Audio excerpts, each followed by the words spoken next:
as despicable as I found him. Both of them, really. The bewilderment in his voice sounded real. I hated to admit it, but I believed him. The police showed up after. While one officer dealt with the Wisconsis, a second cop followed me up to their room. It was worse than I expected. Blood was smeared across the white comforter, on the bed, on balcony windows, and on the dresser. Where the severed head of the seagull sat still, a ring of salt. The seagull's feathers were scattered around the room, reminding me of a giant black feathers with signed tips I found on the placard outside the lobby the previous morning.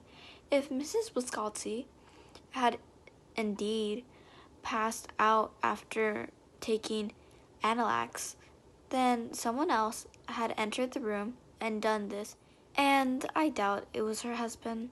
While the officer took notes and photographed, I studied the blood smears.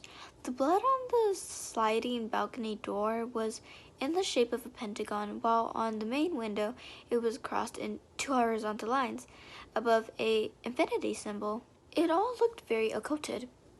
The next thing I did was look for Kilday's symbol, but it was nowhere to be found. Once we exited, the officer had me set the electronic log to restricted and said they would return to grab some of the Wisconsin's belongings. After the police had taken the couple and left, I pulled Ned into the office to talk. "Can I see the room?" he asked. Ned was in his 30s, lackey, with prematurely thin hair and a tiny chin that vanished into his neck. The cop said, "I can't let anyone," I explained, "but I really need to ask you about the symbol I texted you."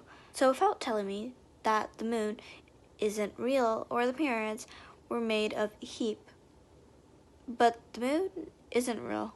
This was just who Ned was. The world was simply a different place to him. "Okay, fine," I said calmly. "Do you know what the symbol is?" "I do." "Why did you say it isn't safe to talk about?"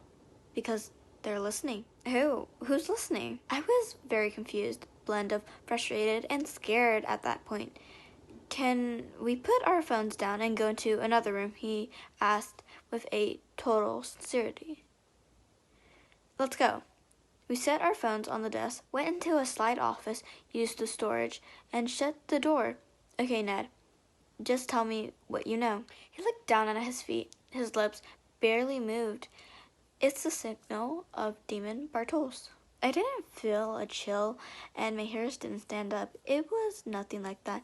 In a strange sense, finally having a label for whatever had happened finally came as relieved. "And who or what is Bartos?" I asked, trying to sound normal. Ned continued, slightly mumbling. "A duke of the hell from the lesser key of Solomon, a spirit that manifests when the sun is in Sagittarius." I didn't know what to think of it just yet, though the idea of Kilday as some kind of Satanist began to make a lot of sense. "Do you believe in this stuff, Ned?" He looked up at me and back down. "What? No, of course not." "Do you think I'm stupid?" "But I don't." "Then what are you afraid of? Who's listening to us?" "The World Economic Format. They use demonology and astrology as codes for manipulating the financial system and establishing a one-world currency and social credit score." I felt like an idiot. Ned really had me going for a minute. I knew he meant everything he said, literally, but I was not about to let myself be consumed by his conspiracy parada. "Who made you make the signal on their bed?" he asked. "It was just some prank. Don't worry about it," I told him as I walked back to grab my phone. One of the cops came back a few minutes later to collect a few of the Wisconsin's things. I went up to the room to watch as he packed items into a police duffel and brought it downstairs. I let him take the elevator down without me. I wanted to be alone. I took the next one, but when the doors opened, Kilday was inside. I tried my best to act natural and went in with him. Awesome news, he said. My partner's arriving tonight, for certain. A guest at my hotel requested a demonic symbol on his bed. I should have never done it. Part 4. The bonfire. My resort only had 4 floors, but the elevator ride down from floor 3 with Kilday felt like the longest in my life. He graved off the same carefree, chill guy vibes he had, but I was suspicious of him now. I saw a flicker of something in him. I became a pro at spotting an amateur, the tellable gleam in the eye of a person who smiles to their face before they stab you in the back. Or maybe I was just being paranoid. I returned a fire pit on the beach tonight, he said. How about 8? You'll be off by then. It'll be you, me, and my partner. I'll let you know, I responded, acting like nothing had changed. I don't know if you heard the scene that married couple caused. I have to file an accident report and do a bunch of other stuff. He let me out of the elevator first. No pressure, he said, stepping out after me. But you want to, though. Of course, I'll let you know. My girl.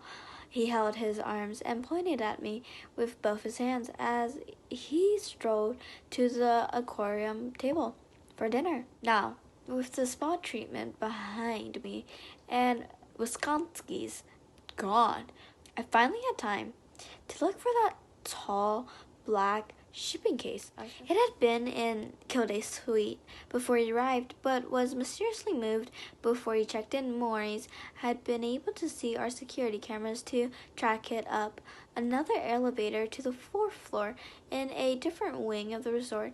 If I hadn't been already, I'm now certain of it had something to do with Kilday and his partner, and someone was trying to keep it a secret. That wing was scheduled to begin renovation in a couple of days, and thus unoccupied and stripped of all furnishing. The 4th floor hallway had no carpet or wallpaper. When I stepped off the elevator, there were only over 40 rooms in this floor, but I already knew where to start looking. At the far end of the hallway was room 4380, another presidential suite, which, like the other Kilday stayed in, hospitality has taught me that people's tastes and habits are predictable most times than not. They like what they like. I slowed down as I got closer to them. Worrying thoughts raced through my head. Where I had started out curious, I now felt only tension and fear. I suddenly wondered if we were in Sagittarius, the astrology sign Ned has said was associated with the demon. I looked it up on my phone, and sure enough, we were. It was the middle of December. It's squarely in Sagittarius. I didn't even believe in astrology, but dread was already washed over me. I thought about calling security to let Maurice know where I was. It might be embarrassing, but I didn't care. However, when I opened my recent calls, I noticed something. The call I made to Lena, the spa attendant, that morning was missing from the list.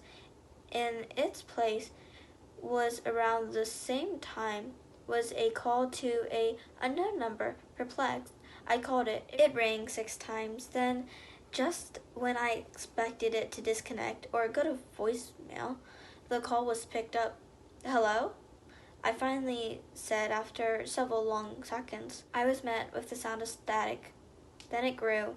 It was all around me. The static in the air I had felt a couple of times over the past 2 days returned. Now I felt chills If that hadn't been Lena at the spa today, then who was it? Now my arm hairs stood up and folded over. I ended the call and it all stopped. The air was still again. By now I had reached the double doors to suite 4380. I looked outside from a window at the end of the hallway.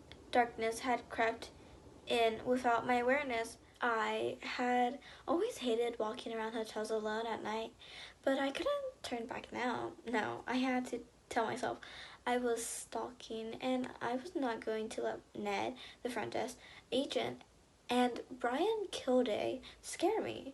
I used my master key to open the door and walked inside. I flipped the light switch. The black shipping case stood right up in front of me in almost the exact spot I found it in 4180 2 days ago, but now it was open and the insides were empty. The suite was utterly still. There wasn't a sound. The furniture was removed, and even the carpet, leaving the odd concept of horror wallpaper against the layer of decent black rubbish beneath the carpet. I slowly made my way through the ceiling living room towards the master bedroom. Then I opened the door. There were wax candles everywhere, many dozens of them spread across the floor and statued in the center of the room, with the shutters closed and the lights turned off, was Amisha.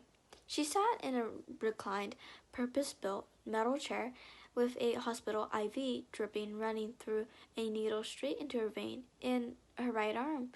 Her eyes were closed, and worse, noise-canceling headphones and nothing else. I was so confounded by the sight of her. I don't think I moved for a whole minute. I saw looking around the room once I gathered my senses, being careful to avoid knocking over the candles. There was a symbol made in red paint on the rubber floor.